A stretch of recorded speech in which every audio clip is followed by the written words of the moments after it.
Mr. Speaker.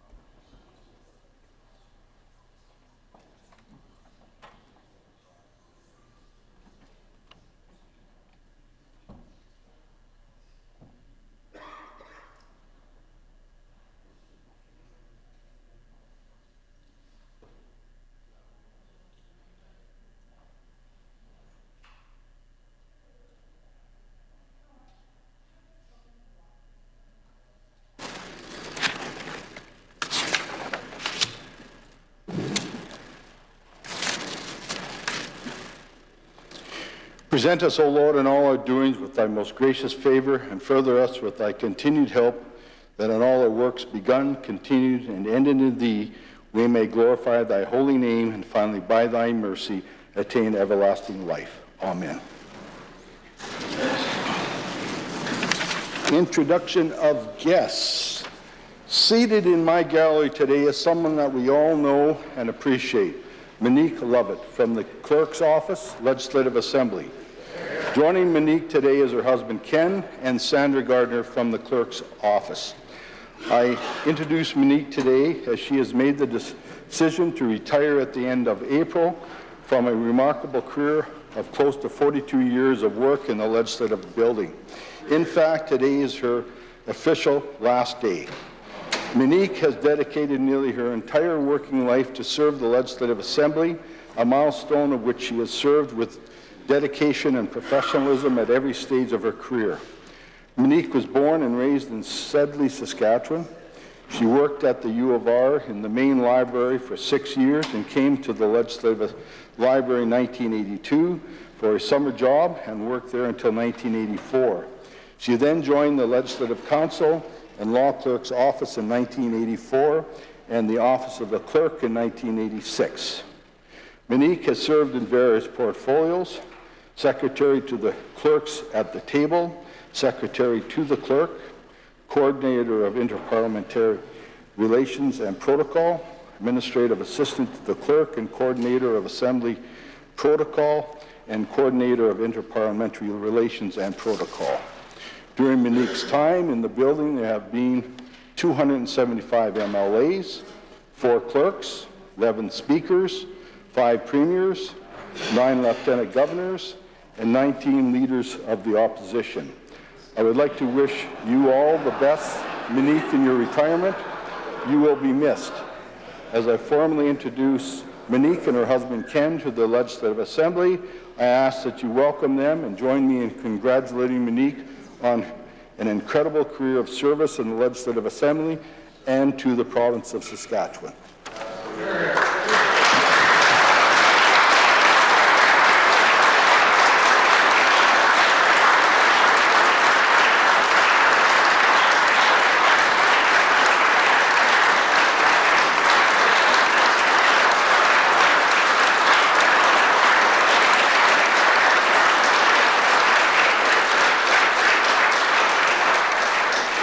Recognize a member from Melfort. Here. Thank you, Mr. Speaker. I'd like to join with yourself and acknowledge a lady who's worked in the background for a long time, and I must just for the record say, Monique, that I think all of my reports are in before you're leaving. And we've really appreciated your service to this Assembly, and you've done a great job. You know, I didn't know you were a librarian beforehand until today, but that explains a little bit. We really appreciate all that you have done for us, and you're truly a friend. And Ken, just a fun fact for your husband, I didn't realize too, he's had a picture in every speaker seat across the country except for Quebec, so I'm sure you'll be making some trips. And as a government of Saskatchewan, we just want to wish the two of you all the best in your years ahead. And thank you again for all your service. So join with me in appreciation to Monique for all of her years of service at the Legislative Building. Hear, hear. Hear. Recognize the Leader of the Opposition. Thank you, Mr. Speaker. I'd like to follow you and the member opposite, and on behalf of the official opposition, say what an honor it is to look up into the gallery today and be able to say some kind words on the record about the very first person, Mr. Speaker, that I met, I believe, or remember meeting after being elected, and I'm sure that's the case for many, many members here. What an extraordinary career. Finding out for the first time today that you started as a student, which maybe explains why you were written up for the care that you showed the SLIP interns here in the legislature over so many years. You know, the role has changed, as the Speaker mentioned. There have been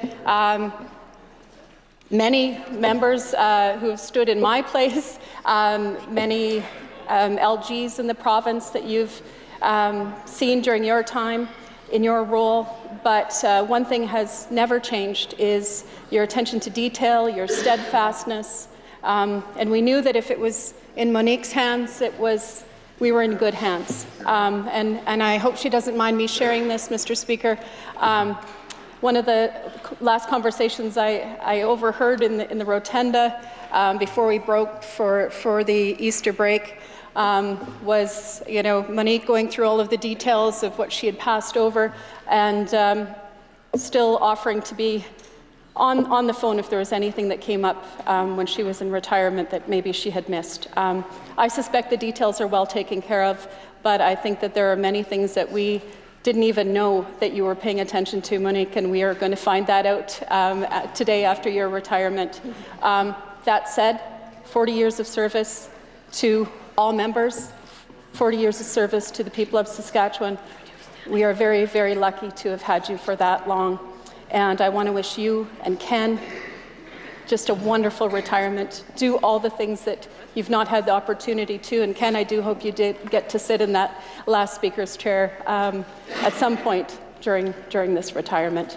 I invite all members to join me and the official opposition in thanking Monique and her family for the 4 decades of service to the people of Saskatchewan.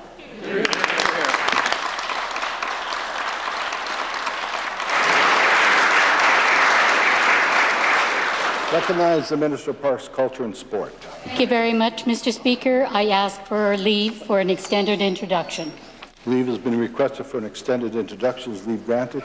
Carried. Thank you very much, Mr. Speaker. Mr. Speaker, seated in your gallery is 5 members from the Royal Regina Rifles Trust and Operation Calvados Committee. Oh, just one second here. We just want to make sure we don't forget anyone, because we did have an addition to our list. So today, seated in your gallery, as I said, we have 5 members from the Trust. Brigadier General retired Cliff Walker. I know it's, yeah, there we go. Kaylee Smadchuk, Leslie Loney, Chris Kleisinger, and Corporal retired Jim Sinclair. Mr. Speaker, this past Saturday, we had the honour and the privilege of attending a viewing of an absolutely spectacular 9-foot statue of what they call a Farmer John. And that's named after all the large number of Johns who enlisted in the Second World War and were members of the Royal Regina Rifles. Our government of Saskatchewan is pleased to provide $40,000 grant to support the Regina Rifles Trust Battlefield Tour that will be taking place this June. So with that, I ask all members to join me in welcoming these fine people to their Legislative Assembly.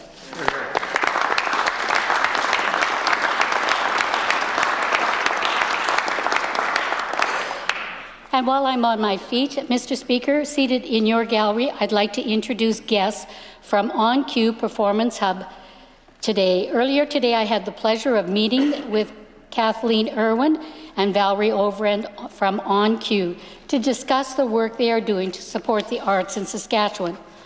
On Cue Performance Hub, Inc. was established in 2019 as a Regina-based artist-run performing artist organization. Their mandate is to strengthen Regina's performing arts community while enriching community well-being in our local community. Recently, our government was proud to provide $20,000 grant on funding to On Cue to support the development of women's carpentry for the Creative Arts Apprenticeship Program in Regina in partnership with the YWCA.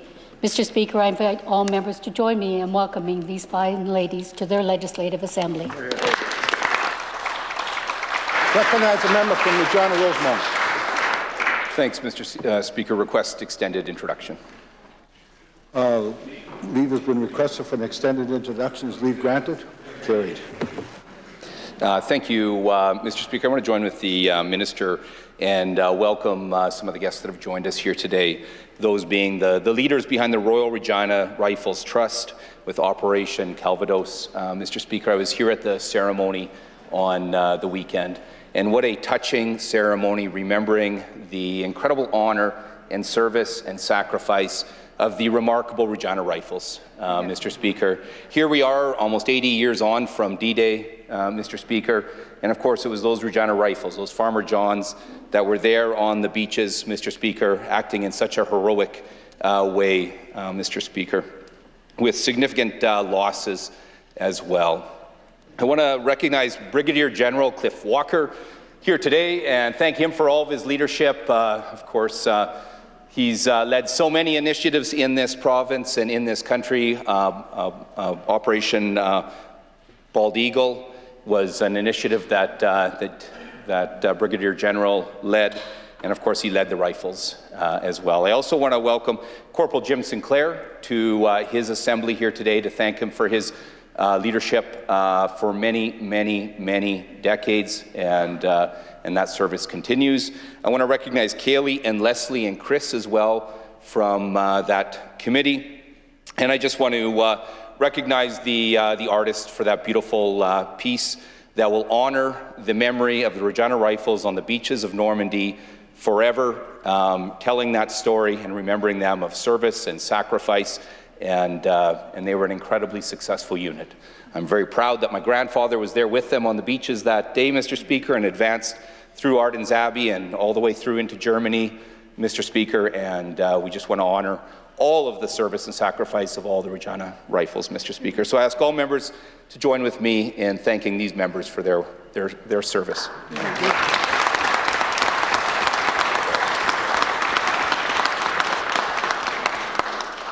And Mr. Speaker, while on my feet as her MLA, it would be wrong for me not to identify a remarkable leader to this Assembly and to the people of Saskatchewan and to all of us, Monique Levette and her husband Ken, who are with us here today. Her service to this province is nothing short of remarkable. Monique, thanks for all the good ways and kindness and all the teaching you've offered all of us as MLAs. Thank you for the service to this Assembly, to that table, and to the people of Saskatchewan. I wish you and Ken nothing but the best in your new journeys and adventures and travel and time with family and some rest and relaxation. And I know I'll see you around the rink as well and through the community. But on behalf of the official opposition, and it's an honor to honor Monique on her final day of service. Thank you, Mr. Speaker. Recognize a member from Last Mountain Touchwood. Thank you, Mr. Speaker. To you and through you, I want to join with the Minister and the member opposite and welcome Cliff Walker to his Legislative Assembly. Retired Brigadier General Cliff Walker has done so much work in his career, but I really want to talk about his advocacy he has chosen, Mr. Speaker, to do in his retirement. And it has been extensive, and it is very thoughtful and very welcome to the people of the province. So thank you, Retired Brigadier General, for all of your work. Thank you for starting the Bold Eagle program, not the Bald Eagle, the Bold Eagle program, and it's still continuing to this day. And up the Johns. Thank you, Mr. Speaker. Recognize a member from Saskatoon Centre. Leave requested for an extended introduction. Leave has been requested for an extended introduction. Is leave granted? Carried. Mr. Speaker, I would like to welcome two special people that I've had the pleasure of working with the last few years in your gallery, and that's Terry Quinney and Jordan Belly from Onion Lake. Just want to talk a little bit about Onion Lake. We all know that they are a force to be reckoned with in this province. They have the passion, commitment to help and work for inherent and treaty rights holders. And they have been working hard in pushing this government to do right by them and on behalf of all inherent and treaty rights holders in this province. And they're leaders when it comes to consultation. They're leaders in Indian country. Apiche jikandam umagat tagusunweg jikandam nikuma kanukieg. I just said I'm grateful to see you here, joining me here, and also for the work that you do in your community and in this province. With that, I ask all members to join me in welcoming Terry Quinney and Jordan Belly to their assembly.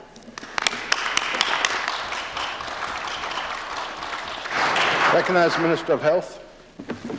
Thank you, Mr. Speaker. The month of April is Organ and Tissue Donation Awareness Month. And seated in your gallery today are guests with personal experience when it comes to this life-saving option for patients. I'd like to recognize Jenna Lockhart, joined here today by her father, Raymond Deck. Jenna is a nurse here in Regina who donated to her brother.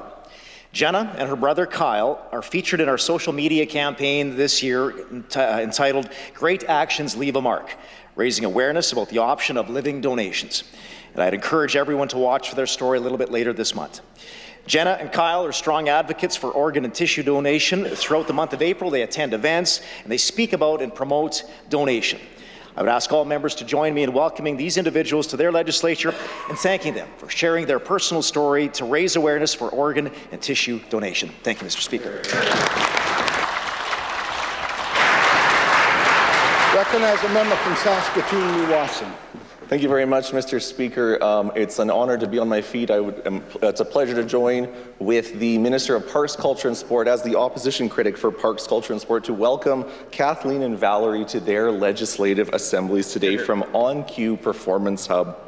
Mr. Speaker, in this chamber, we know that the arts play such an important role in building community, and I am so proud to see the work that this organization is doing in their community, especially in this recent announcement with their partnership with YWCA, with women's carpentry. In my younger years, I was involved in some stage productions. I haven't been involved in a little while, but it was always just so amazing to see the work that the folks who worked on those stage productions did, bringing alive productions where you feel like you're almost in those rooms, in those spaces. So I'm so excited to see and hear about the continued work that your organization will do in Regina, and I want to ask all members to join me in welcoming Kathleen and Valerie to their legislative assembly. Recognize a member from Regina Elphinstone Centre. Thank you, Mr. Speaker. I'm hopping up on this briefly as well, just to welcome and say hello to a friend seated in your gallery, Kathleen Irwin. Kathleen is a giant in the theatre community. She's an incredible advocate for the arts, and she was one of the strong, imposing mothers during my childhood. I grew up with her two younger daughters, who I consider to be dear friends, Dr. Doreen Christensen and Kiri Christensen, who followed very much in her mother's footsteps and is an incredible artist living currently in France, but graces us with her presence and talents often here in Saskatchewan as well. So I just I would be remiss if I didn't say a hello to my friend Kathleen and welcome her to her legislative assembly. Recognize a member from the General Shakers. Thank you, Mr. Speaker. I want to take a moment to join with the Minister to also welcome Jenna and Raymond to their legislative assembly. Just want to say thank you on behalf of the opposition for the advocacy that you have done and continue to do around organ and tissue donation. It makes a big deal to the people who receive those donations. So it's life-changing, life-saving. Thank you for what you do. I ask all members of the Legislative Assembly to join me in welcoming these fine folks to their chamber. Thank you. Recognize the Minister of Government Relations. Thank you, Mr. Speaker. Mr. Speaker, to you and through you, they've already been introduced, but we all represent great communities. In the great constituency of Indian Head Milestone, I think I represent the best communities, and I think it's represented here. There are 18 people in the gallery. 3 of them are from Sedley, Saskatchewan. There's not a lot of population in Sedley, Saskatchewan. Between the Deck family and, I'm going to, sorry, Monique, but the parent family from Sedley, thank you very much for representing your communities, and to the Decks, of course. So fitting on a day coming after Green Shirt Day yesterday. Thank you for the work that you've done in the organ donation area. It's really much appreciated. And you're representing Sedley very, very well. Thank you. Hear, hear.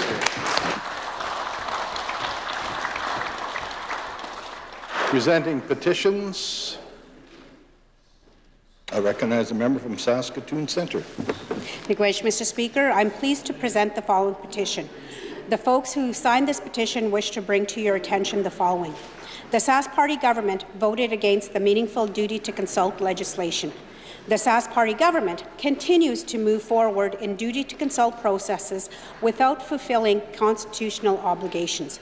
And again, the Sask Party has never addressed cumulative impacts, yet duty to consult must consider cumulative effects on the ability to practice inherent and treaty rights before approving projects in Saskatchewan. I'll read the prayer. We, in the prayer that reads as follows, respectfully request that the Legislative Assembly of Saskatchewan call on the Government of Saskatchewan to enshrine duty to consult into law by enacting the meaningful duty to consult legislation. The folks who signed this petition reside in PA. I do so present.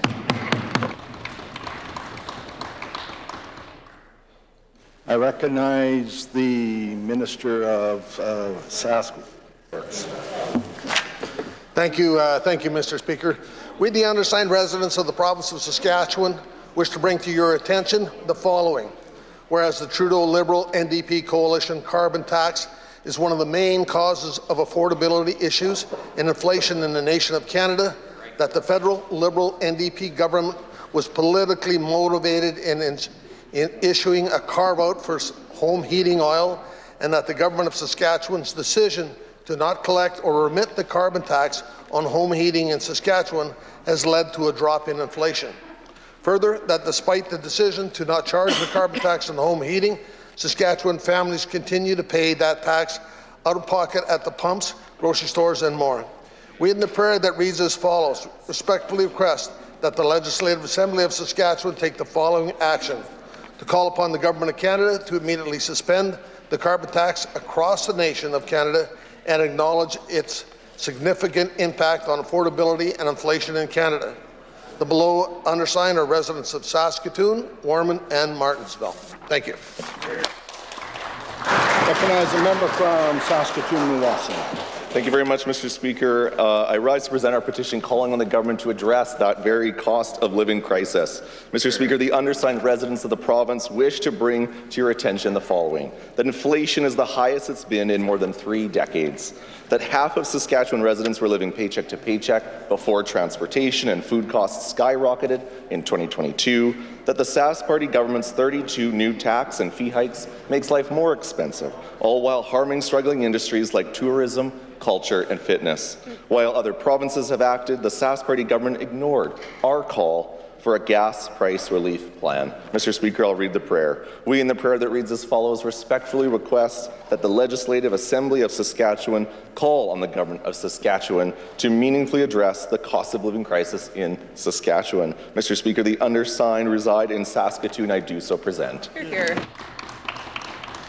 Recognize a member from Regina, Walsh Acres. Thank you, Mr. Speaker. I rise today to present our petition calling on the government to fix the crisis in health care. The undersigned residents would like to bring to our attention the following: that there were 951 healthcare closures across rural Saskatchewan between August of 2019 and July of 2023. You know, Mr. Speaker, 200,000 people don't have access to a family doctor in this province. We have the longest wait times for knee and hip replacement surgeries in the country. We are sending women out of our province to get basic breast cancer care. The healthcare system in this province is in crisis, and folks are asking this government to fix it. I'll read the prayer. We, in the prayer that reads as follows, respectfully request that the Legislative Assembly of Saskatchewan call on the Government of Saskatchewan to immediately address the short staffing crisis in healthcare and work with healthcare workers on solutions to improve patient care. Mr. Speaker, the signatories today reside in Regina. I do so present. Recognize a member from Regina Elphinstone Centre. Thank you, Mr. Speaker. I rise today in my place to present a petition calling on the Sask Party government to adequately fund education. Year after year, we've seen cuts to education under this government. Election year after election year, we see promises made and promises broken. Education in this province is at a breaking point, Mr. Speaker, and this government has walked back commitments in the past. That is why teachers have asked for some accountability around the investments that this government has promised, and they have refused that accountability. One must ask themselves why. Driving here, I heard Evan Bray talk about how he'd invited Samantha Beacott, the president of SDF, and the education minister on the show tomorrow. I sure hope the education minister shows up so we can continue that important dialogue and explain why he is so dug in when it comes to adequately supporting kids across Saskatchewan in the classroom.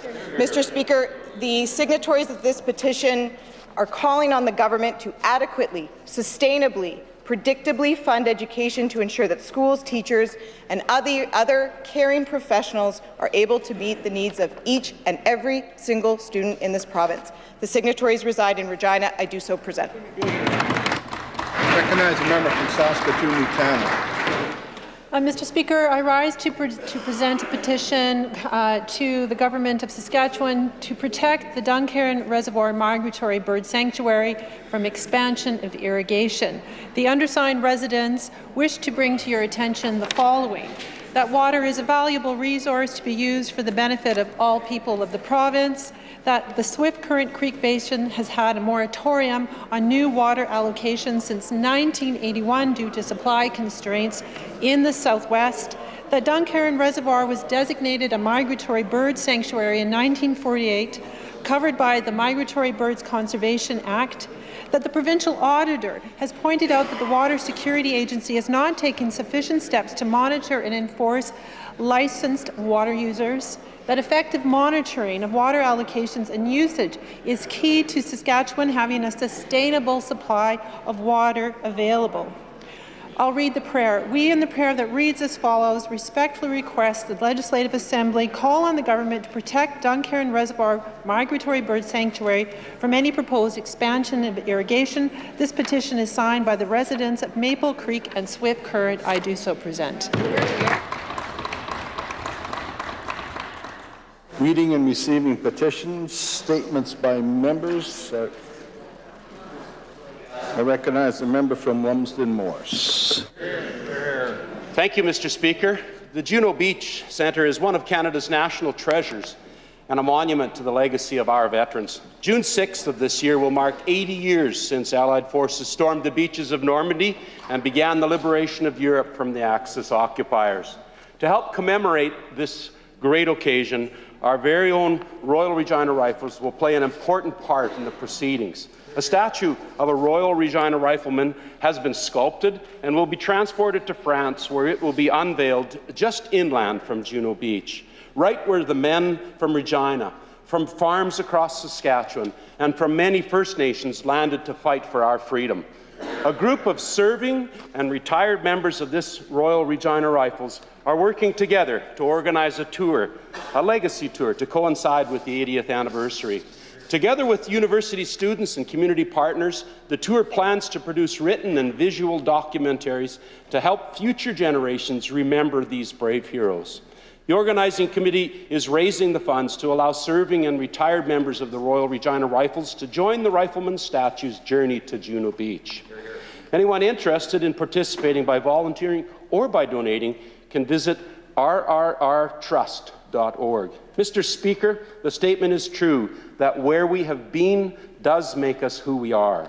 We dare not ever forget our past or those upon whose shoulders we stand. On behalf of the Legislative Assembly of Saskatchewan, it is our promise that we will never forget. Recognize the member from Regina Walsh Acres.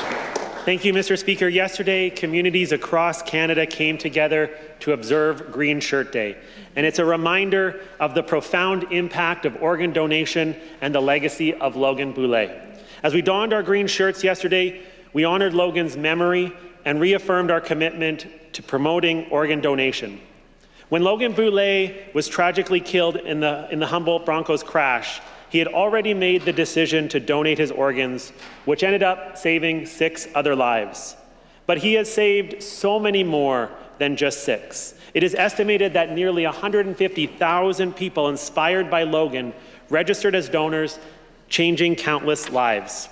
His legacy serves as a reminder of the importance of generosity and the potential for one individual to make a lasting impact on the lives of others. I extend my deepest gratitude to the Boulet family for their advocacy and for sharing Logan's story with the world. Their courage has ignited a movement that will continue to save lives for years to come.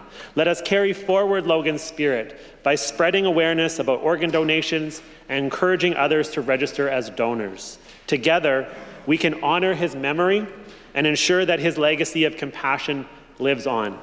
I ask all members to join me in thanking the Boulet family for all of the lives that they have touched, and I encourage everyone watching to consider registering for organ donation. Thank you.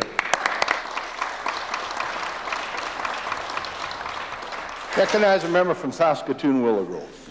Mr. Speaker, it was a special night in Saskatoon this past Saturday at TCU Place. The Hindu Society of Saskatchewan celebrated their 38th annual vegetarian banquet. Many MLA colleagues were in attendance, including the Speaker, the Premier, and several cabinet ministers, MPs, and mayors. The Lieutenant Governor opened the evening thanking the Indo-Canadian community for their contribution to the mosaic of the province. The Premier thanked everyone in attendance for contributing to the economy and our social fabric. In his keynote address, the Premier highlighted the Indo-Canadian relationship and spoke about the wonderful Indo-Saskatchewan relationship. The other keynote speaker was the India High Commissioner to Canada, His Excellency Sanjay Kumar Verma, a great friend of Saskatchewan, spoke about the close trading relationship Saskatchewan has with India, and he extended his gratitude to the Premier and Cabinet Ministers for making the effort to personally visit India on several occasions. Right. Mayor Charlie Clark spoke about the history of the Hindu Society in Saskatoon and joked that there were so many government cabinet ministers and MLAs in attendance, he thought we could get the decision made on the new arena in the convention centre done right there that evening.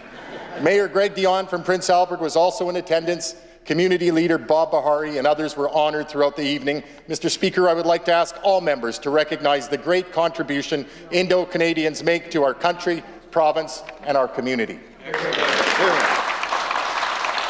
Recognize the member from Saskatoon Centre. Miigwech, Mr. Speaker. I rise today with a braid in my hair to mark a tragedy. This past Friday, Indigenous actor Cole Brings Plenty was found dead in a wooded area. He was 27 years old. He was found with his braids cut. Mr. Speaker, Indigenous people like Cole Brings Plenty, like myself, hair is sacred. Braids are sacred. They tie us to the Creator, to our ancestors, and to our culture. For decades, Indigenous men were forced to cut their hair short to assimilate into settler culture. Growing it long and braiding it once again has been a source of great pride, a way to help heal historical trauma.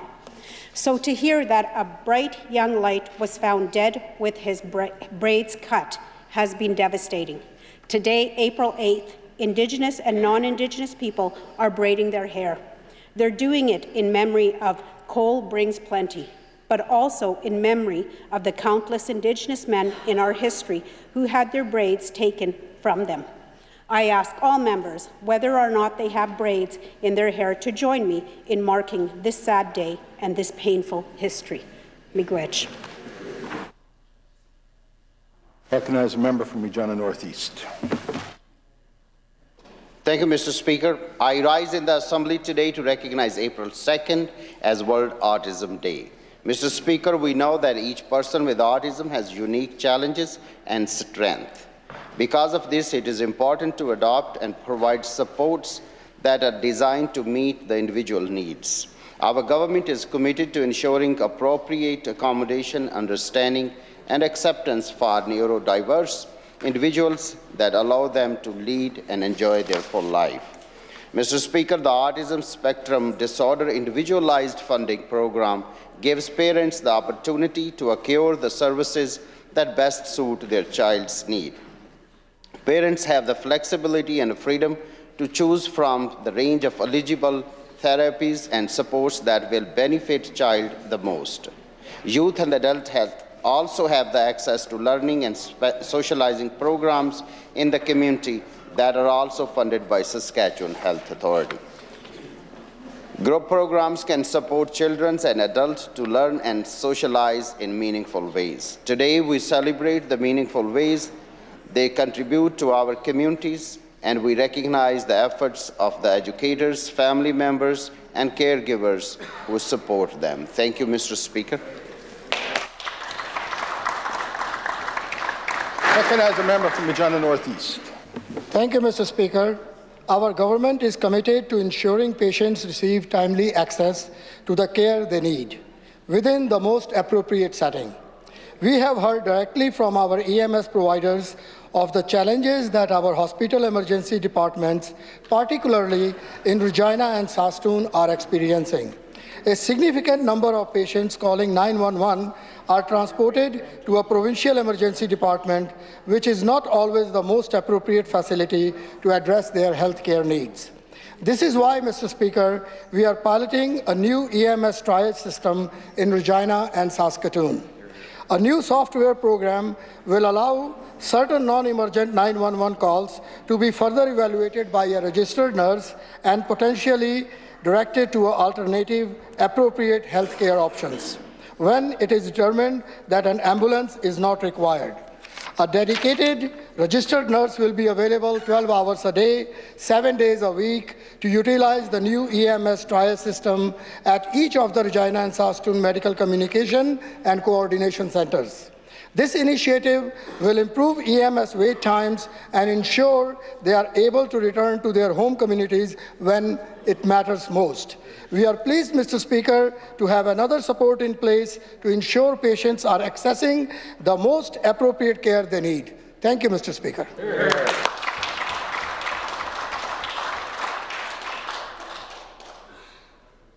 Recognize a member from Cannington.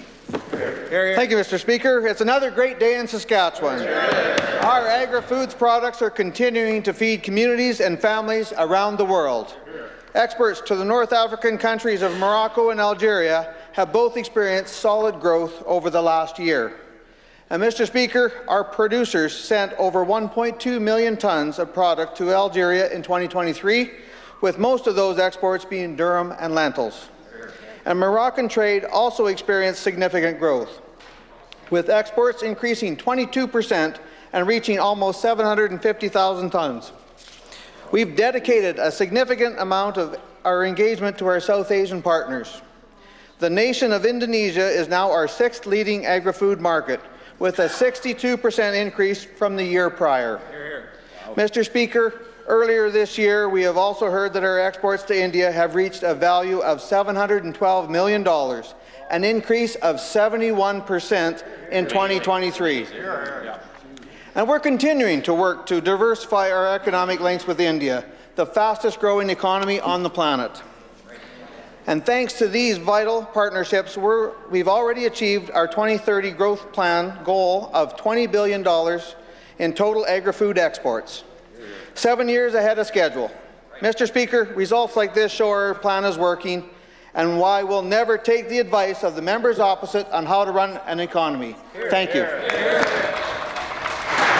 Question period. I recognize the Leader of the Opposition.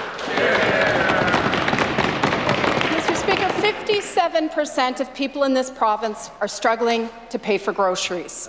They're worried about putting food on the table while this tired and out-of-touch government does nothing to offer relief. Why won't the Premier finally act? Why won't he take off the fuel tax for 6 months to offer some relief to families who are struggling in this province? Recognize the Premier. you very much, Mr. Speaker. Many times on the floor of this Assembly, Mr. Speaker, in the rotunda, I've talked and spoke about the $2 billion in affordability measures that are in each and every budget that has been released by this Saskatchewan Party government, Mr. Speaker, including initiatives like reducing by 112,000 people, the people that pay provincial income tax here in the province, Mr. Speaker. The fact of the matter is that there are numerous affordability measures in place in this province.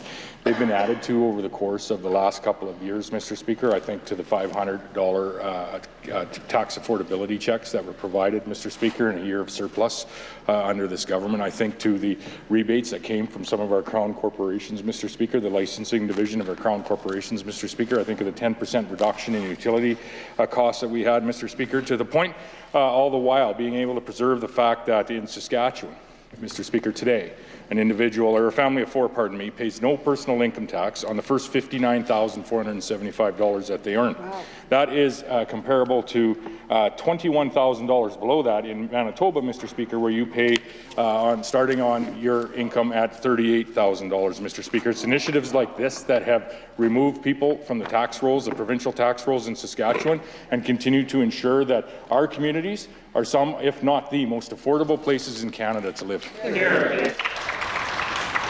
Recognize the Leader of the Opposition. Speaker, for the Premier's information, the measures that have been in every budget have 57% of people in this province struggling to pay for their groceries. But this Premier is refusing to offer any new relief to the people in this province who are struggling. A crisis, Mr. Speaker, of affordability made worse by decisions made by that government. Now, despite what the Premier would have people believe, it's this tired and out-of-touch government's decisions that have hiked power bills and have tripled the take on the PST. Now, will the Premier quit with the spin and with the memes and actually deliver cost of living relief for the people in this province? Recognize the Premier.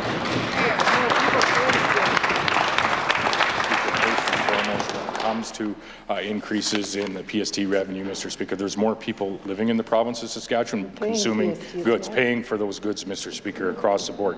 Mr. Speaker, today's provincial sales tax at 6%, Mr. Speaker, is a far cry from the 9% it was under the members opposite, Mr. Speaker.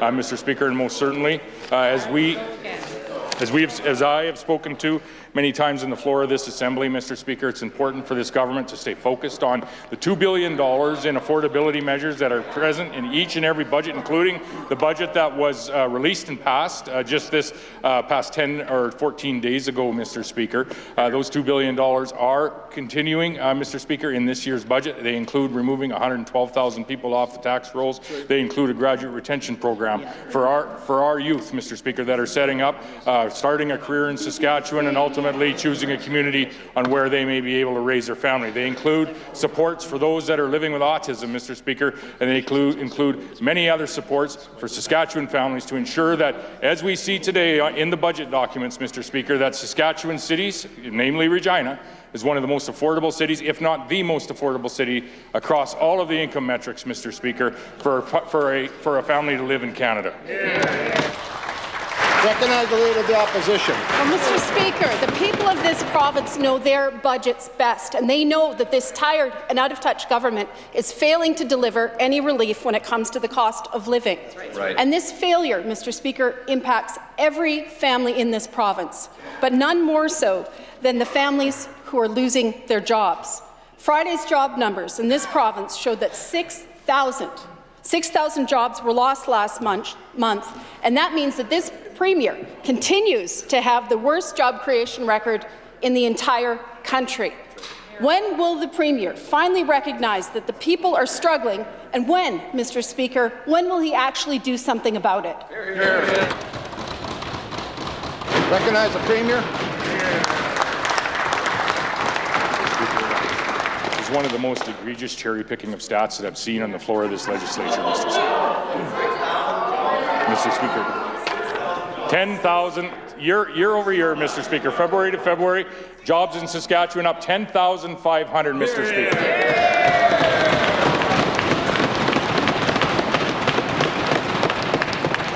2023, Mr. Speaker, during the year of 2023, jobs up just under 20,000. Year before that, building on a 10,900 job increase in the province, Mr. Speaker. There are no job losses in the province of Saskatchewan. That's why you're going to see this province achieve 1,250,000 people living in it just this year. It's because they have moved here or stayed here because they have a job, Mr. Speaker. And I would quote, Mr. Speaker, Jason Childs. He's the economics professor right here in Regina, and he says, and I quote, "We have remarkably low unemployment, and our labour force participating rates are pretty high. So it's not like there are people sitting around saying, I need a job." End quote, Mr. Speaker. That's Jason Childs, Mr. Speaker. Mr. Speaker, there are more jobs in this province today than there has ever been. There are more people living in Saskatchewan than there has ever been, Mr. Speaker, and it remains one of the most affordable places in Canada to raise your family. Recognize the Leader of the Opposition. Mr. Speaker, I think that we hit a nerve, but while the Premier might not like it, facts are facts. And it's a fact that 6,000 people lost their jobs last month in Saskatchewan. Now, he might have this part confused because what went up was the unemployment rate, while 3,800 people in this province left the labour force altogether. It's a fact that that Premier has the worst job creation record in the country. Mr. Speaker, it's time for a change. When will the Premier finally accept any responsibility for his record of failure when it comes to creating more jobs and bigger paychecks for the people of this province? Recognize the Premier.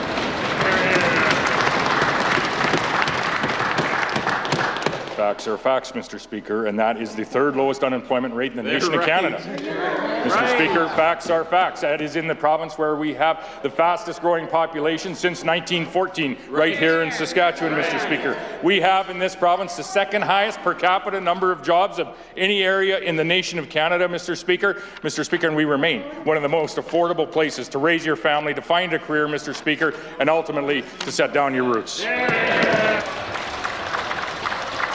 Recognize a member from Regina University.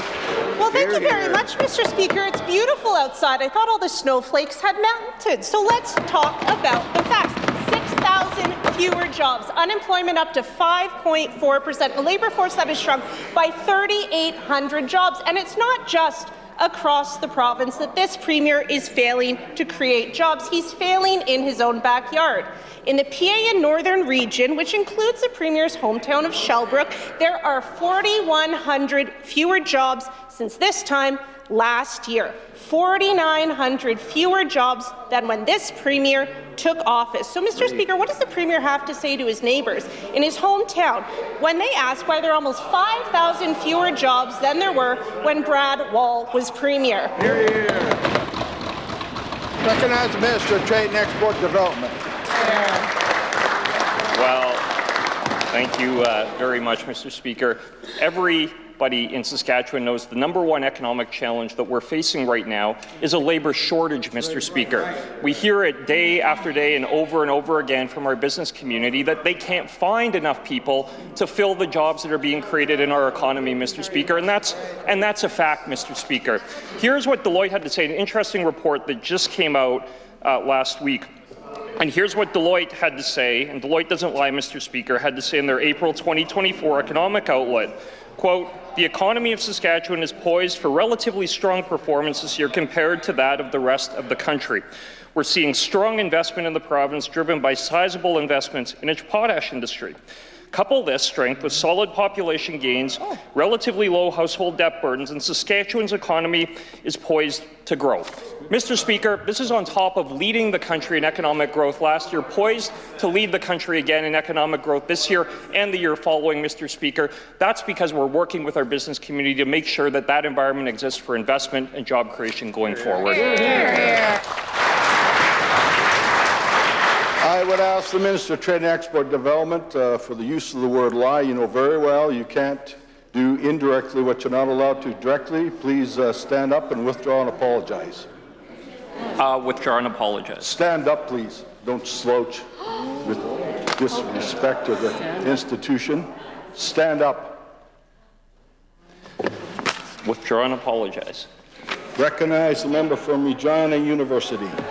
Thank you very much, Mr. Speaker. That's a remarkable level of confidence for a member whose own home community has lost 5,000 jobs. 5,000 fewer jobs in the Meadow Lake region than there were when this Premier came to office. And, Mr. Speaker, those are the facts, and it's not just the North. The Premier is also failing the South, and those are the facts. In the Swift Current and Moose Jaw area, Mr. Speaker, 800 jobs have been lost since this Premier came to office. Does the minister really think that losing 800 jobs over 6 years is a record to be proud of? Hear, hear. Recognize the Minister of Trade and Export Development.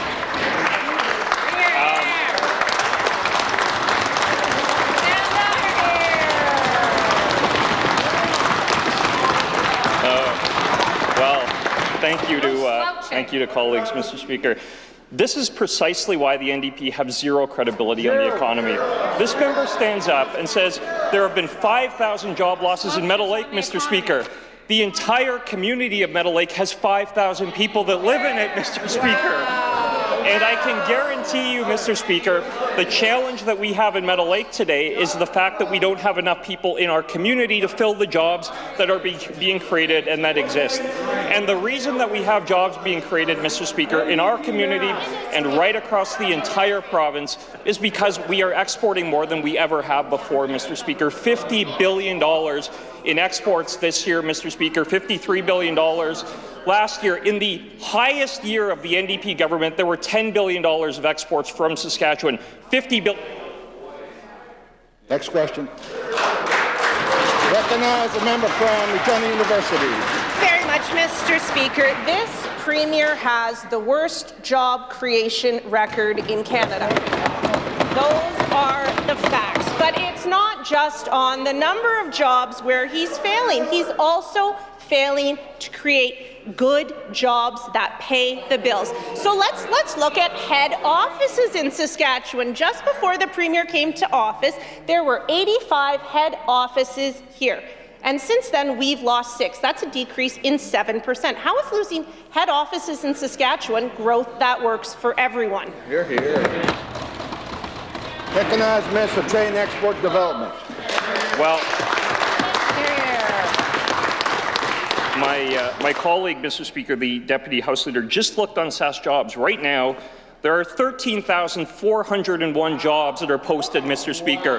Those are good jobs that employers are looking to fill, and they are seeking employees to hire into those roles. And, Mr. Speaker, the NDP can heckle and criticize and talk down the economy and attack our job creators all that they want, Mr. Speaker, but the reality is that the job creation record of this government has been remarkable.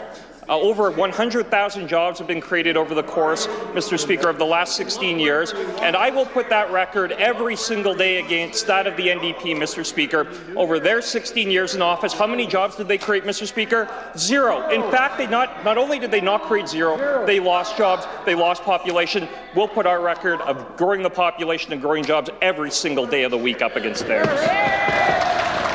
Recognize a member from Regina University. Wow.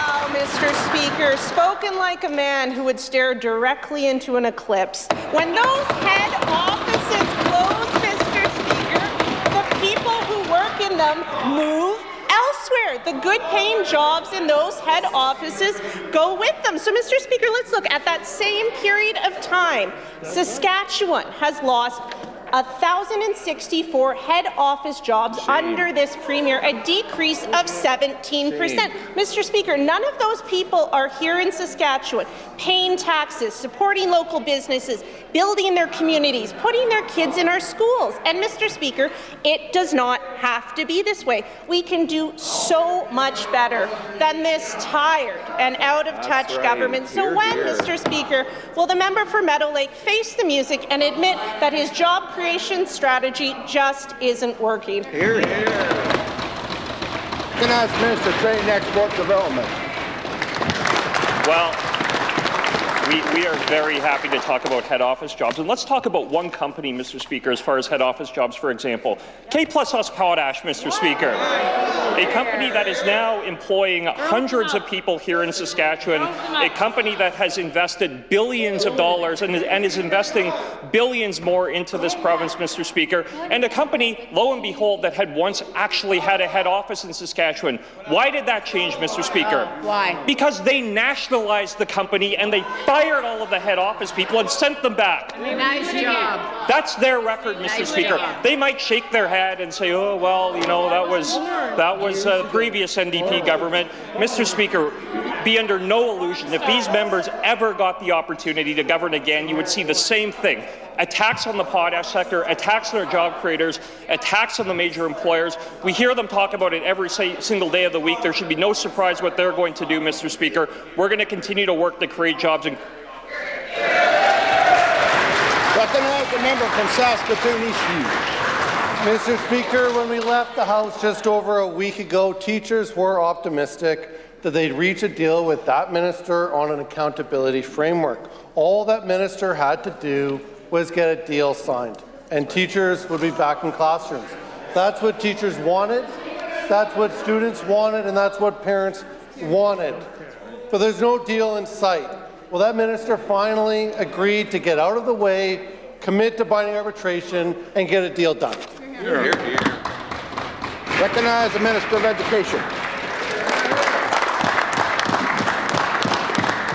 Thank you, Mr. Speaker. Mr. Speaker, it's disappointing that this week we're back to a situation where the STF leadership has declared job actions that do have significant impacts on students and families and teachers around our province, Mr. Speaker. It's disappointing that the STF decided to go back there because government is making every effort to get a deal done, Mr. Speaker. We've added significant increases to the school operating funding, Mr. Speaker. We have a multi-year funding agreement, Mr. Speaker, with school divisions to ensure classroom supports funding is predictable over the next several years, Mr. Speaker. We've offered a healthy salary increase, Mr. Speaker. We've offered language around classroom safety, Mr. Speaker, and we've offered the ability for the union leadership to manage their dental plan, Mr. Speaker. Government earnestly would like to get a deal done. It's really hard to get a deal done, Mr. Speaker, though, when the union leadership is not at the bargaining table.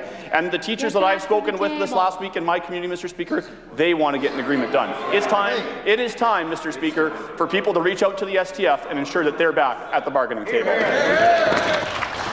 Recognize the member from Saskatoon Eastview. Mr. Speaker, the truth is that this minister's offered teachers a pinky swear, and he should know that that counts for less than nothing with teachers in Saskatchewan. And that's because the best predictor of future behaviour is past behaviour. Teachers know there's always a big difference between the Sask Party promises in an election year versus what's actually in the budget after the ballots are counted. He's lost all credibility. This tired and out-of-touch government has lost all credibility in education. When will that minister accept the consequences of his political games, commit to accountability, and get a deal done with teachers? Here, here. Recognize the Minister of Education.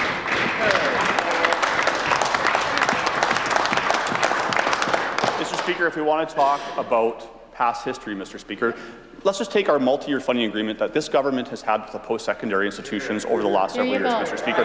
Are the members opposite calling that a pinky swear, Mr. Speaker? This government has delivered on that multi-year funding agreement, Mr. Speaker. We actually, my colleague, the Minister of Advanced Education, just topped that up, Mr. Speaker, in the last budget, Mr. Speaker, to continue to support these institutions. That is what has been offered, Mr. Speaker, right here, Mr. Speaker, to the education sector. When it comes to accountability, Mr. Speaker, we absolutely want teachers to have a voice in their school divisions and how those classroom supports funding are allocated, Mr. Speaker. And Mr. Speaker, I should let the House know, Mr. Speaker, that what has been offered to the union leadership, Mr. Speaker, is actually to put the accountability framework in legislation. But what did they say, Mr. Speaker? They said no, Mr. Speaker. This is a government that's trying to get a deal done, making every effort, and it's very disappointing to not have a willing partner at the bargaining table. Recognize the member from Saskatoon Eastview.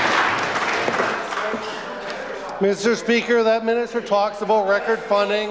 Let's look at the facts. Well, that's what the CFO of Holy Trinity School Division did.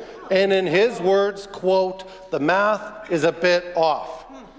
This individual, the CFO, did a report that takes down that Sask party spin on education funding. He found that the government is 728 teachers short when it comes to keeping up with enrollment. 728 teachers shortchanged in our schools today, Mr. Speaker.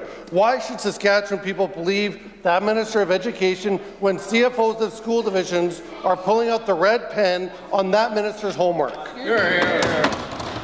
Recognize the Minister of Education.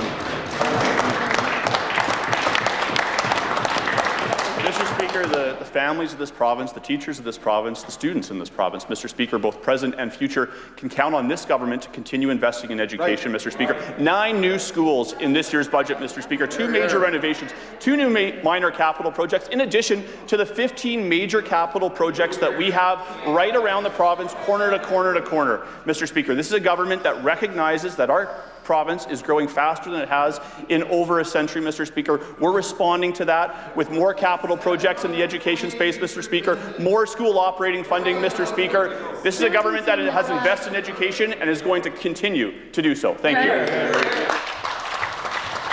Recognize a member from Regina Elphinstone Centre. Thank you, Mr. Speaker. Question for the Minister of Social Services. When did he realize that not one, but in fact 2 of the top utilized hotels by the Ministry of Social Services were connected to his office mate, the Sask Party member from Regina Northeast? Recognize the Minister of Social Services. Mr. Speaker, when the member brought that issue forward, when an individual came on the floor of the House of Assembly, I don't know the exact date, but when that particular case was brought forward, but Mr. Speaker, as a result of that and the issues that the member has brought up, I asked the ministry to take a look at how hotel usage and procurement is done, Mr. Speaker, in emergency situations, and those decisions are with the ministry and frontline third-party organizations such as Mobile Crisis who find places in emergency situations, Mr. Speaker. We've looked at it. We've made some changes to procurement hotels, Mr. Speaker. There's also an RFP process going underway. I want to make sure there's good value for taxpayers, but more importantly, Mr. Speaker, ensuring vulnerable clients have a safe place to stay, putting a roof over their head, Mr. Speaker. I know the member opposite wants to play politics, Mr. Speaker. Yeah. I'm more focused on looking after vulnerable people here in our province. Recognize the member from Regina Elphinstone Centre. Mr. Speaker, the minister didn't touch my question, but he said he will provide those numbers. So let's talk about that. He said he will provide those numbers. When? If not today, when will we get the amount paid out to the Thrift Lodge Hotel going back 6 years? Hear, hear. Recognize the Minister of Social Services. Hear, hear. Mr. Speaker, I'm not sure if the member opposite was listening. I directly answered her initial question, Mr. Speaker. But in terms of information, the ministry, I appreciate the work those individuals have done. We're very busy ministry, Mr. Speaker, but on top of that, finding out that information. That information was provided to that member, Mr. Speaker. Subsequently,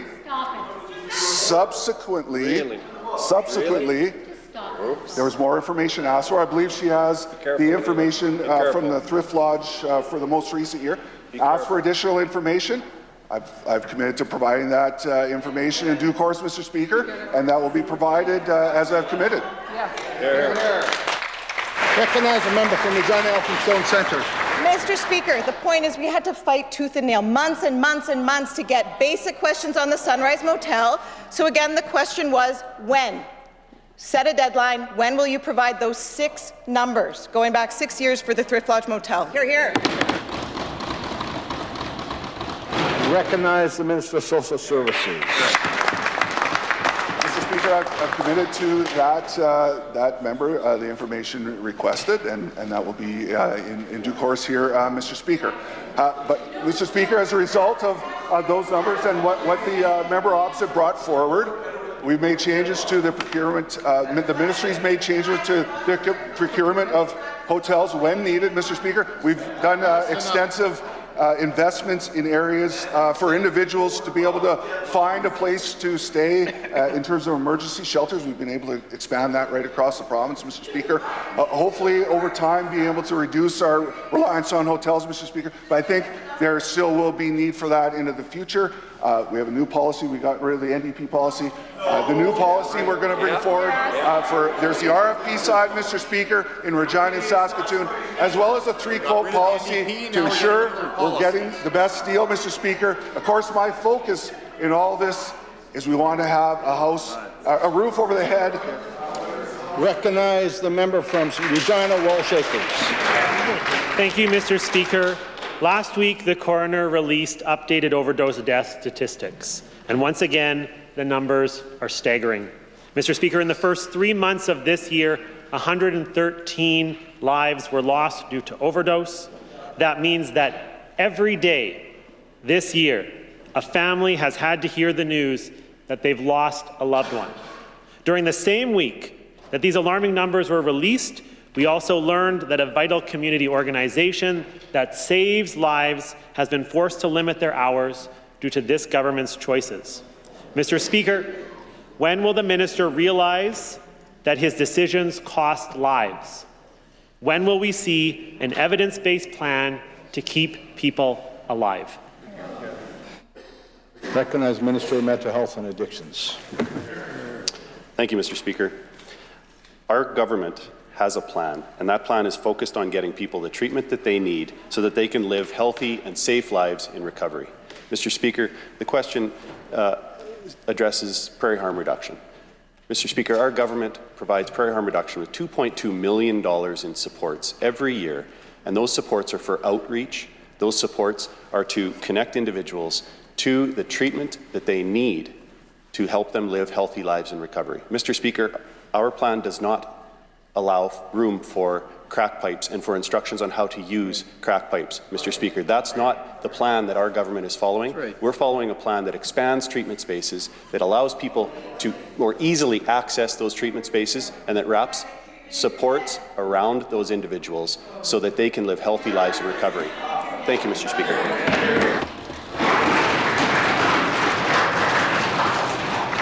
I'd like to introduce a special guest. Seated in my gallery is the Honourable Don Toth, former Speaker and member for Moosomin.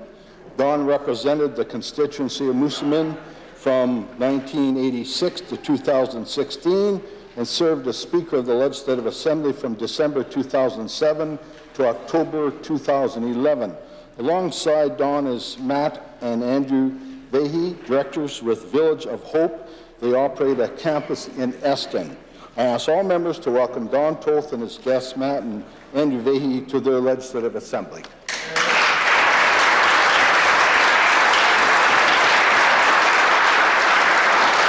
I recognize the member from Moosomin. Thank you, Mr. Speaker. I'd like to join you in welcoming my predecessor, Don Toth, to the Legislative Assembly.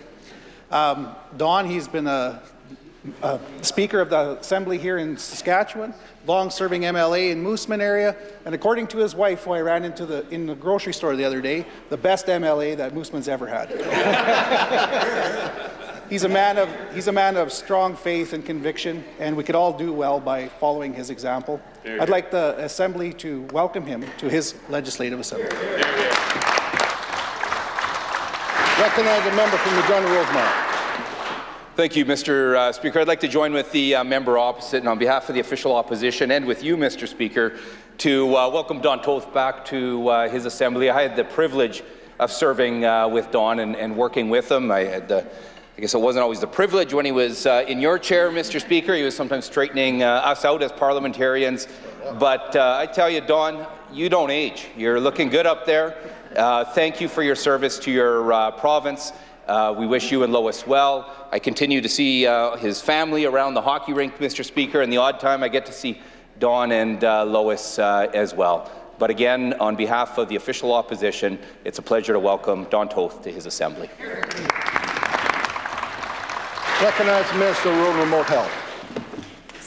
Thank you, Mr. Speaker. I'd like to join with my fellow colleagues in welcoming these three individuals to the Legislative Assembly. Of course, no stranger to the House, as has been mentioned, Don Toth. But accompanying Don today is Bishop Mart Vahey. and his son, Reverend Andrew Bahi. Very pleased that they could be here. These individuals are the co-founders of Village of Hope, Mr. Speaker, and I'm looking forward to meeting with them after question period today to discuss further the great work that they're doing. So if everyone could please join me in welcoming them to their legislative assembly. Recognize the Government Deputy House Leader. Thank you, Mr. Speaker. Point of order. State your point of order. Speaker, during question period, the member from Regina Lakeview and Leader of the Opposition said, and I quote, "Despite what the Premier would have you believe." Mr. Speaker, she was referring directly to the Premier. Mr. Speaker, this is a clear insinuation that she is saying the Premier is lying. I would ask that she apologize. Recognize the Opposition House Leader. Thank you, Mr. Speaker. I was listening to the Leader of the Opposition's questions very carefully. I do believe it's within the parliamentary language. I ask that you review the record and make a ruling. We'll take it under advisement. Ministerial statements. Ministerial statements. I recognize the Minister of Justice and Attorney General. Thank you, Mr. Speaker. Mr. Speaker, in December last year at COP28 in Dubai, Federal Minister of Environment and Climate Change Canada, Stephen Guilbeault, announced two interwoven initiatives that we believe will have a significant and harmful economic impact on the energy sector in this province. The federal oil and gas cap, which will enforce a national cap-and-trade emission system, and announced at the same time new federal methane regulations known as Methane 75, which will mandate the reduction of methane emissions by 75% by 2030, along with federal fines and penalties. Together, Mr. Speaker, these measures do constitute a production cap. They duplicate other punitive federal measures. They were imposed with no consultation, unless you counted, just to let you know, 5-minute phone call, and are another example of gross federal overreach into provincial jurisdiction. Constitutionally, Mr. Speaker, it is our position that the federal government can impose neither of these measures on Saskatchewan. Under Section 92A of the Constitution Act, provinces have exclusive jurisdiction over natural resources and power generation. In the carbon tax reference case, the Supreme Court did not give the federal government free rein to legislate on all environmental matters. The Supreme Court did not give the federal government free rein to regulate specific provincial industries, and the federal government knows that, Mr. Speaker. It's also important to keep in mind that the application of the carbon tax was extremely narrow on the very specific issue of minimum national standards of price stringency for emissions. And the Supreme Court emphasized that the peace, order and good government power, which the federal government relied on in that case, is an exceptional one that should only be resorted to in extraordinary cases, not every set of regulations, Mr. Speaker, that come along. And remember, the Supreme Court was also completely split. Since then, we have seen growing momentum in the courts against federal violation of provincial jurisdiction, most notably in the Bill C-69 case, where the Supreme Court agreed with the provinces.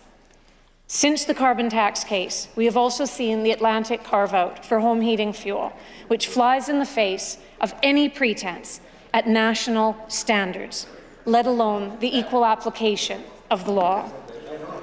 Mr. Speaker, today we announced that we will be referring the federal oil and gas cap and Methane 75 to the Independent Economic Impact Assessment Tribunal, which was established under the Saskatchewan First Act. We will, of course, await the tribunal's findings. First, on the clean electricity regulations, and we'll get the report back on those next month, and also on this referral, which will come back to us in September. Remember, these findings can be used as evidence in court. And make no mistake, we are laying the groundwork, we are gathering all facts, all evidence, and considering all options, both offensive, including simultaneous litigation against a number of federal measures, and defensive. On the defensive side, former Supreme Court Justice John Major has explored the scenario whereby a province could simply refuse to implement measures that are adverse to it. Rather than the provinces taking the federal government to court to challenge legislation, which the provinces consider unconstitutional, Justice Major has written, quote, "The onus should be reversed, and the federal government should have to bring the matter before the court." What is so terrible, he has written, about a province saying that if you want to impose that on us, you'd better be sure that you're doing it constitutionally, end quote. Certainly, as the federal government attempts to pile on regulation after legislation after policy, the question always has to be top of mind. What is the economic analysis? What is the economic impact? The federal carbon tax, existing and proposed methane regulations, clean electricity regulations, clean fuel regulations, and the oil cap, they are all targeting the same industries in the same regions. They add uncertainty and they add significant new costs on energy production and products. And when combined, these stacked regulatory regimes present a financial burden that will dramatically impact the competitiveness of Saskatchewan and Canadian industries. 5 minutes is up.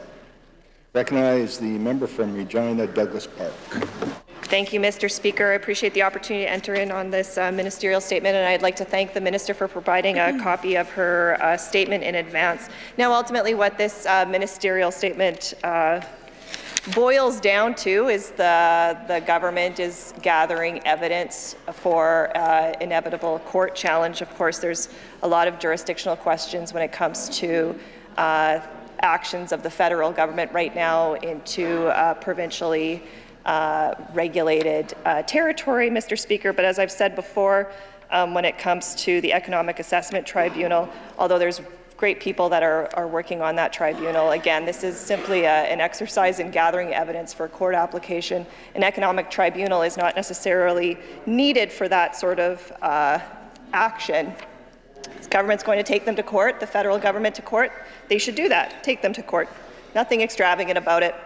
Not really a need, in my opinion, for a ministerial statement, Mr. Speaker. We'll see how the legal arguments advance, as I'm sure there will be other provinces who are also interested in entering into this. I had other comments about the minister's statement, but I think I will leave it at that then. Thank you, Mr. Speaker. Introduction of bills. Item number 1, Minister Harrison. Recognize the Minister of Trade and Export Development. I move that Bill number 160, the Immigration Services Act, be now introduced and read a first time. It has been moved by the Minister that Bill number 160 be now introduced and read a first time. It's a pleasure of the Assembly to adopt the motion. Carried. First reading of this bill. When shall the bill be read a second time? I recognize the Minister. Next reading. Next sitting. Presenting reports by standing and special committees, orders of the day. Second readings. Item number 1, Bill number 156, the Tobacco Tax Amendment Act 2024. Minister Harpower. Recognize Minister of Finance. Mr. Speaker, I rise today to move second reading of Bill number 156, the Tobacco Tax Amendment Act 2024. This measure will help to combat flagrant abusers who are openly selling illicit tobacco with no recourse for their actions. These amendments will strengthen Saskatchewan's ability to combat illicit tobacco and remain consistent with measures taken by other provinces. Mr. Speaker, this bill introduces a requirement for tobacco retailers to be licensed to sell tobacco and to purchase tobacco from a licensed wholesaler. There is no cost for obtaining this license. The legislation includes 2 clarification amendments that will update the Ministry of Finance Revenue Division Enforcement Officer name to Revenue Investor to better align with their responsibilities and to differentiate this group from traditional law enforcement personnel. add a definition of person to provide stakeholders a better understanding of who the tax applies to. In addition, the legislation includes a related amendment to the Fuel Tax and Road Use Charge Act to update the enforcement officer name to Revenue Investigator. Mr. Speaker, I now move second reading of Bill Number 156, the Tobacco Tax Amendment Act 2024.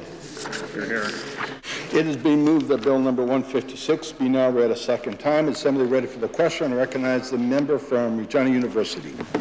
Thank you. Thank you very much, Mr. Speaker. Pleased to see Bill 156, Tobacco Amendment Act, for the House today. Having just heard the minister's comments on this hearing, it's intended to combat illicit tobacco sales and introduce a requirement for retailers to be licensed. Something I only recently learned was not the case in Saskatchewan through the good work of the provincial auditor and the Public Accounts Committee. Hearing the minister's comments and recognizing some of the reports to that committee around the challenges that exist around enforcement currently, interested to learn more about what this will actually look, having heard the comments about the changes to the Fuel Charge Act and some of the updating around names and titles. With that, I look forward to learning more about this bill, and I know the critic will do good work engaging with stakeholders across the province. And with that, Mr. Speaker, I'll move to adjourn debate. The member has moved to adjourn debate. It is a pleasure to Assembly to adopt the motion. Carried.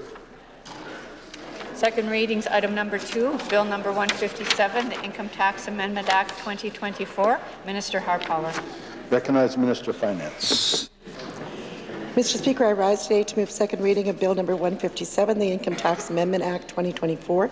This legislation implements a tax initiative that was announced in the 2024-25 budget.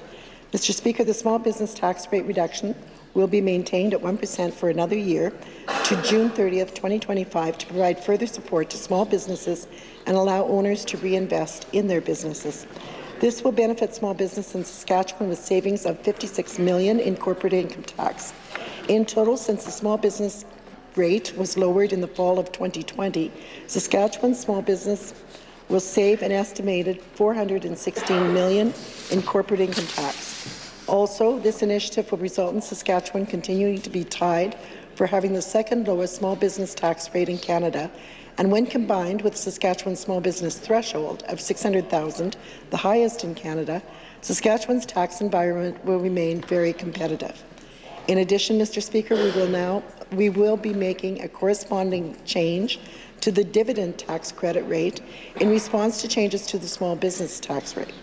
This change will maintain integration between the corporate and personal income tax systems. Mr. Speaker, I now move second reading of Bill Number 157, the Income Tax Amendment Act 2024. It is being moved that Bill Number 157 be now read a second time. Assembly ready for the question. I recognize the member from Regina University. Thank you very much, Mr. Speaker. Please rise today and enter a few initial comments on Bill 157, the Income Tax Assessment Act. Having heard the Finance Minister's comments about maintaining the small business tax rate at 1%, this is, I think, obviously news that came out of the budget but was welcomed by those in the small business community, Mr. Speaker. As we know, nearly 1,000 small businesses have closed in Saskatchewan the past 6 years. Unfortunately, just over 230 have closed so far this year, Mr. Speaker. Small businesses in Saskatchewan, especially those hardest hit by the pandemic, continue to struggle with a variety of factors ranging from, the carbon tax to supply chains to challenges, Mr. Speaker, with some of the taxes and fees that have been applied to those hardest hit sectors emerging from the pandemic. So certainly welcome news, Mr. Speaker, although I suppose the news being that we're not increasing your taxes is perhaps not a peak good news story, although I recognize it's not a bad news story. Mr. Speaker, having heard some of the other changes, I know the critic will be digging into those, in particular the corresponding changes to the dividend rate and what the implications are for integration. But with that, Mr. Speaker, I'm happy to move to adjourn debate on Bill Number 157, the Income Tax Amendment Act. The member has moved to adjourn debate. It is a pleasure of Assembly to adopt the motion. Carried. Second readings, item number 3, Bill number 158, the Saskatchewan Commercial Innovation Incentive Patent Box Amendment Act 2024. Minister Harrison. Recognize the Minister of Trade and Export Development. I'm pleased to rise today, and at the conclusion of my remarks, I will be moving second reading of Bill 158, the Saskatchewan Commercial Innovation Incentive Patent Box Amendment Act 2024. This initiative is often referred to as the Patent Box Program, or SCII. The Patent Box Program is intended to incentivize medium and large-scale businesses to commercialize new products at scale. For a successful applicant, the program would reduce the provincial corporate income tax rate to 6% for income generated in Saskatchewan for commercialized intellectual property. The legislative change being brought forward today is to extend the life of the program by 1 year. This will enable applications to be submitted and accepted until June 30th, 2025. During this time, the Ministry of Trade and Export Development will undertake a program review in partnership with the Ministry of Finance during the 2025-26 budget development process to inform future direction. This change creates no incremental cost to the government, as the program is refunding taxes that the government of Saskatchewan otherwise would not have received. Right now, to be eligible, applicants must first complete a multi-stage application process that includes application for scientific eligibility, which is reviewed by the National Research Council to confirm the intellectual property is valid and unique. Creation of a separate corporation to track revenue from the unique intellectual property. Economic eligibility application requiring the application to meet at least 2 economic benefit thresholds, such as capital expenditures of $10 million, research and development expenditures of $3 million, a minimum of 10 new employees, a corporate income tax revenue of $3.5 million, or a new benchmark pre-approved by the Ministry of Trade and Export Development. Once the applicant demonstrates the required economic benefits to Saskatchewan, it would be issued a SCII certificate of eligibility, which can be seen as the final approval. The corporation can then submit the SCII certificate to the Ministry of Finance at a time of its choosing to begin claiming its 10 or 15-year corporate income tax rebate benefit period. The 15-year option is only available if 50% or more of the research and development is completed in Saskatchewan. The program's current application process and eligibility requirements are complex, and our government wants to further support business to grow and take advantage of this incentive, and thus will be undertaking the program review.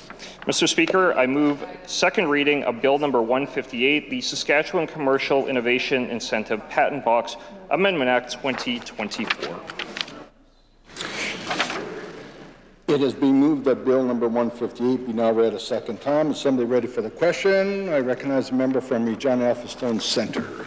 Thank you, Mr. Speaker. It's a pleasure to be on my feet to offer some initial comments on Bill number 158, the Saskatchewan Commercial Innovation Incentive Patent Box Amendment Act 2024.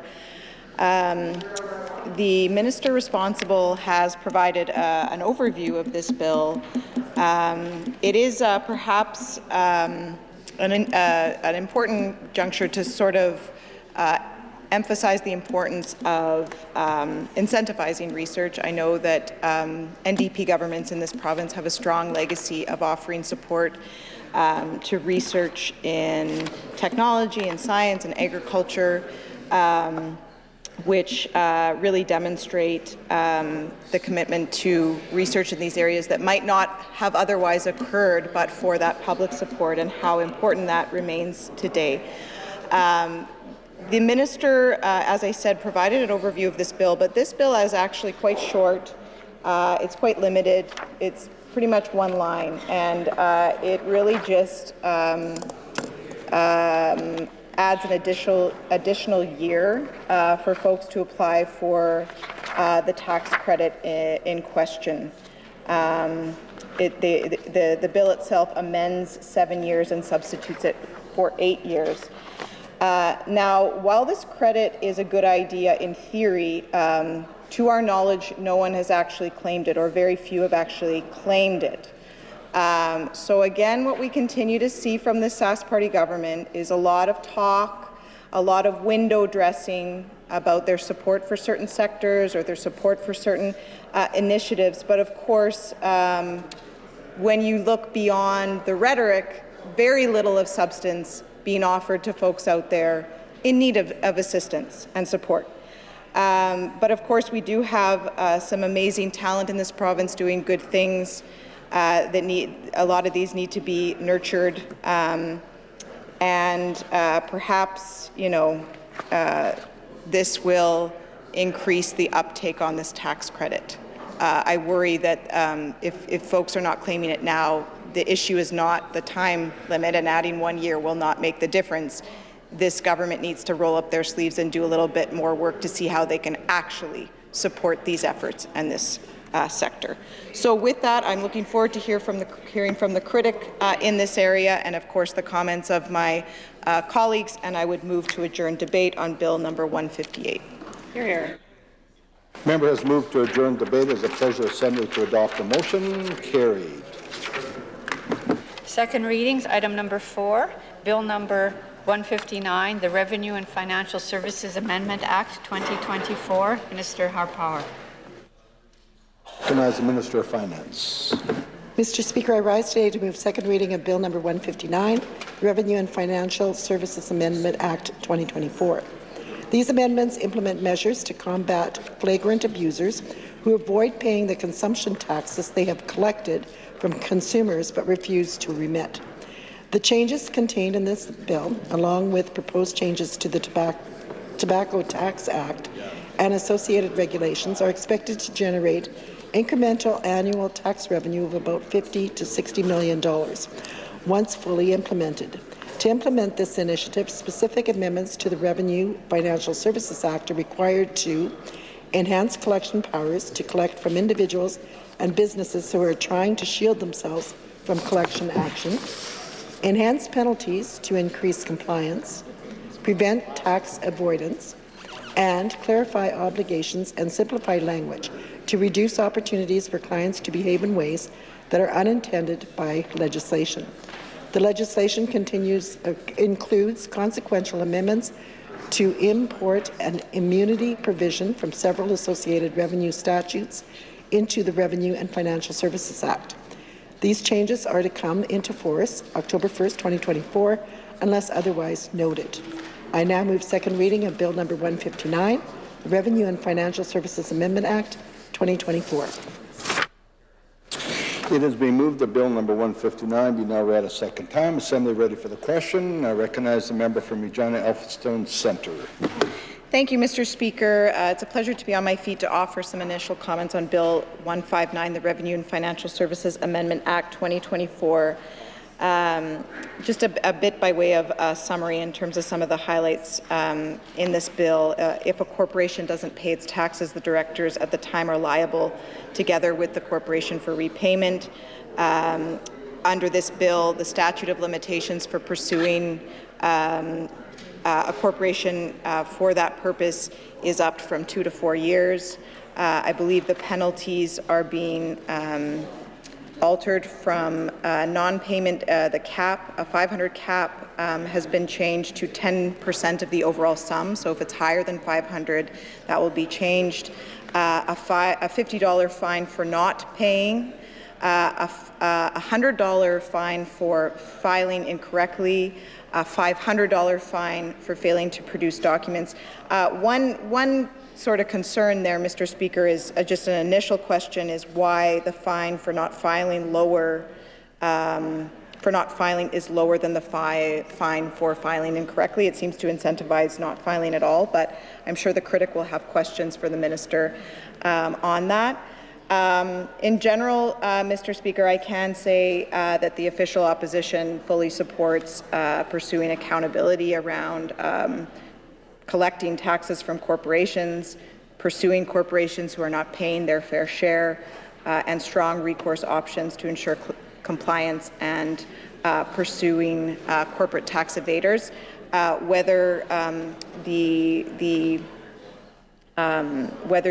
methods outlined in this bill are up to the task and are sufficient, I know our critic will be delving into that. Another initial question just on reviewing the bill, Mr. Speaker, is there is a provision that bars a freedom of information for audited reports. And I question why an individual wouldn't be able to pursue that FOI, much like requesting their own medical records.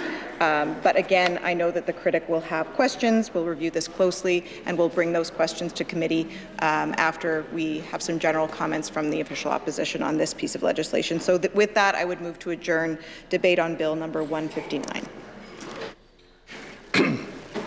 Members move to adjourn debate. It is a pleasure assembly to adopt the motion. Carried. I recognize the Government House Leader. In order to facilitate the work of committee this afternoon and this evening, I move that this House do now adjourn. Government House Leaders move to adjourn the House. It is a pleasure assembly to adopt the motion. Carried. This House stands adjourned till 1:30 tomorrow.